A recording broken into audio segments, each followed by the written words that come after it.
よろしいでしょうか。それではこれから後半の Well, then we would like to start the second part, which is the panel discussion. The panel discussion. The chairs of the discussion are Professor Kikuo Kishimoto, the Dean of the Graduate School of Engineering, and Professor Jeffrey Cross at Tokyo Tech. これからパネルディスカッションを開始いたします。進行は岸本菊夫工学系長とジェフリー・クロス教授が行います。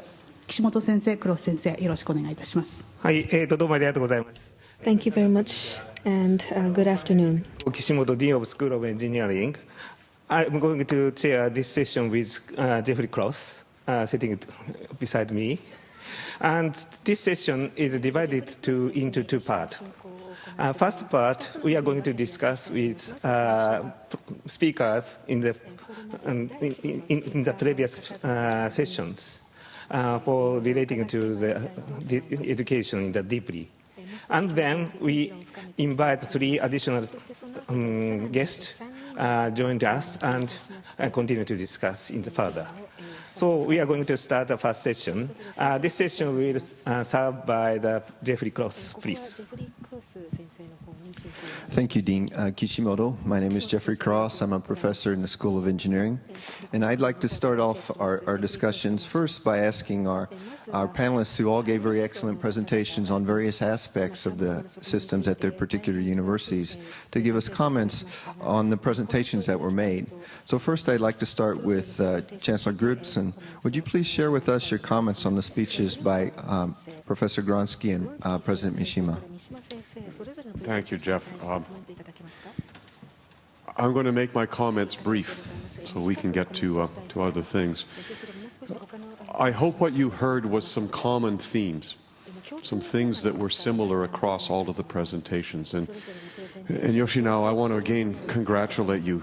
You're taking on a hard task, but an important one. And to me, the themes that are common here are moving to competence-based assessment as a way of trying to understand what does a student know, what can they do, and using that to help them decide how quickly they complete a degree, how they want to put a degree together. I think Berkeley is looking at similar things, and I'm going to let Ron comment on that. But the idea of competence-based assessment that leads naturally to flexibility of degrees, it leads to shorter degrees. And I think that was a theme to me that I heard in all three talks, which I think is really valuable as you think about how you want to move forward.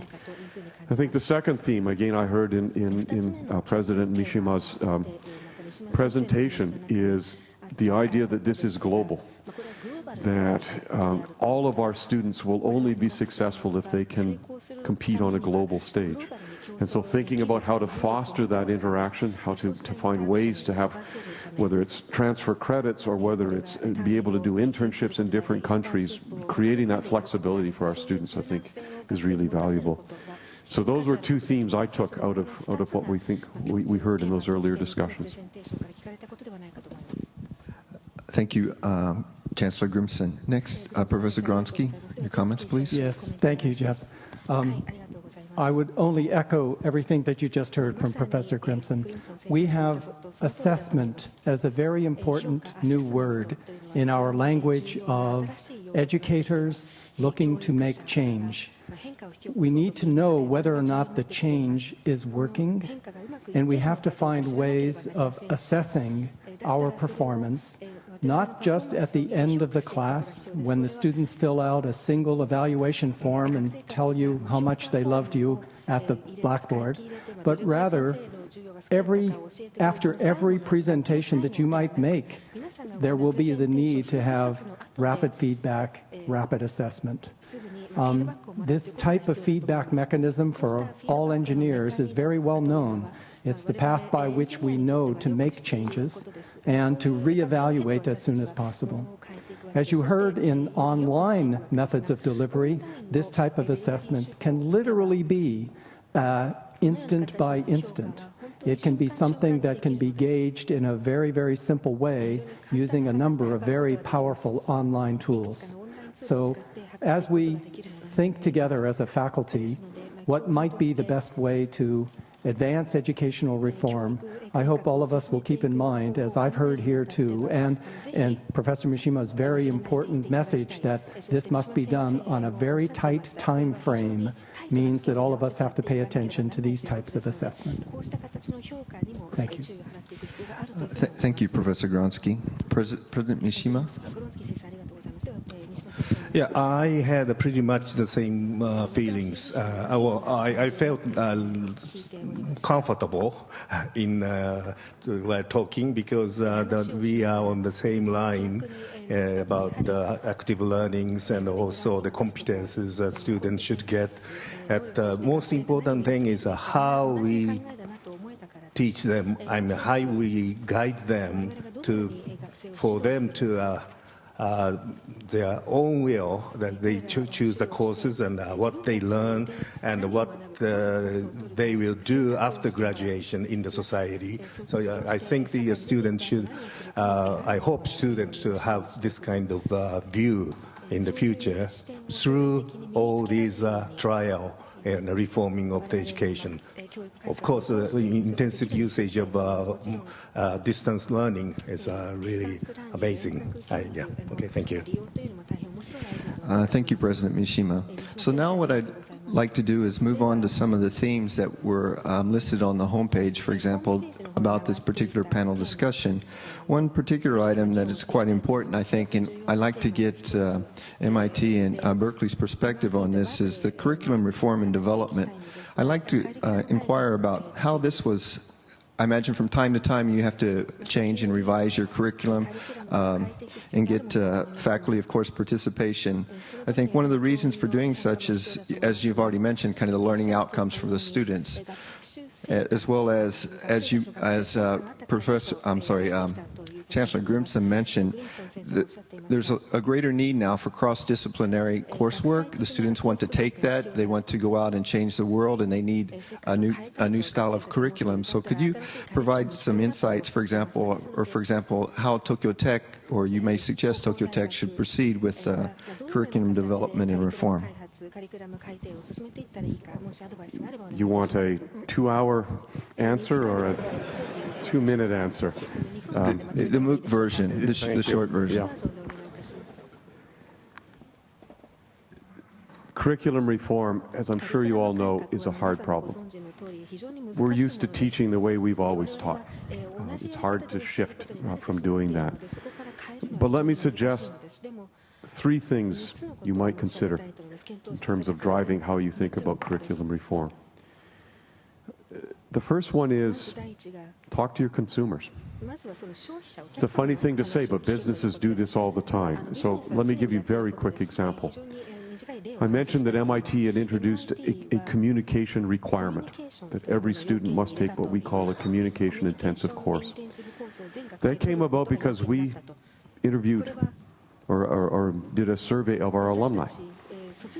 We listed 20 different characteristics, and we asked them, how important is this in your job, in your career, and how well did we help you prepare for that? Some things we did very well. Analytic problem solving, very important, we did well. But communication jumped out at us as, and I'm going to be very impolite, I apologize, to use an American expression, we sucked. We did very poorly at this because we did not help our students prepare for communication. So but survey your alumni. Second thing you can do, interview your employers. For each department, there will be some major places that use your graduates. Ask them, how well are we preparing? I raise that because that's one of the ways that we realized we needed to be more cross-disciplinary. Because we had major companies, for example, major pharmaceutical companies who said, we really need students, graduates, who understand molecular biology but can program, because it's really important to do this. And so, the employers of your graduates can tell you things about what you need. I said 3, but I'll leave it at 2. I think those 2 are driving factors that then let faculty think about, so how do we make these changes to actually think about the change in curriculum? Thank you very much. Actually, in the School of Engineering right now, we're actually undertaking some of the things you just outlined. For example, interviewing alumni, and after that, we'll probably move on to the students. So, Professor Gronsky, your comments, please. Yes, maybe I will add a third in this case. It just has to do with the fact that I believe our colleagues really should talk to one another about best practice. I think those of us who have taught different and diverse student bodies have a much greater appreciation of the fact that students have their own learning styles, students have their own ways of learning, and if we could take advantage of that knowledge of how they learn in customizing our courses, especially when it's an opportunistic time, as this will be, to change curriculum, then talking to one another as colleagues who have faced many of these problems before is essential, very important. And having a student in the room and having an alumnus in the room is also, of course, very, very important, but please don't forget your colleagues. Find out what works in the biological sciences that maybe you'd never thought of using in the physical sciences, because that type of cross-disciplinary approach can very frequently lead to new ways of developing courses for a student population who is more likely to have that cross-disciplinary interest. Thank you. President Mishima, do you have a comment?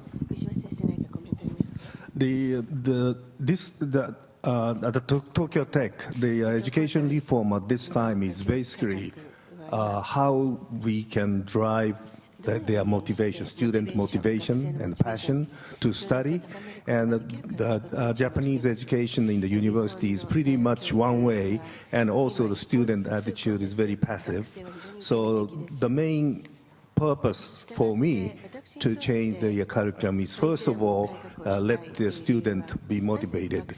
And also, the education curriculums that we have currently at the Tokyo Tech is very complicated, or not well organized, professors who are asked to do the lecture, then it just depends on him what type of lectures he offers. So I like to do this business more organized, and also curriculum or education system should be under the discussion of the faculty members, of a group of the faculty members, how the curriculum should be. So that is your point, right? And so at this moment, we just important thing is to drive the student, and also how we can drive the student. That must be the faculty program and mindset and everything.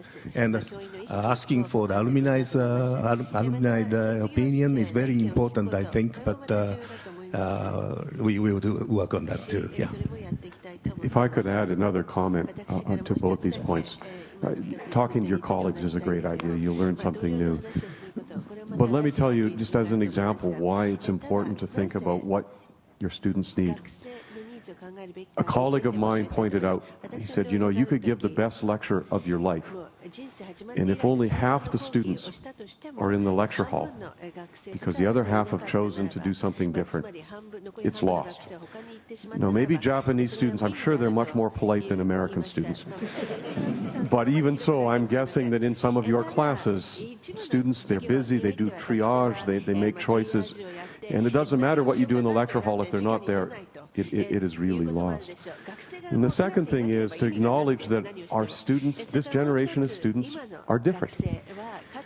If you look around a standard lecture hall in most universities, especially if you look at it from the back of the hall, again, maybe it's a little different in Japan, but in the US, I know it's true at Berkeley, you'll see Facebook, playing a game, thinking about sex, Facebook.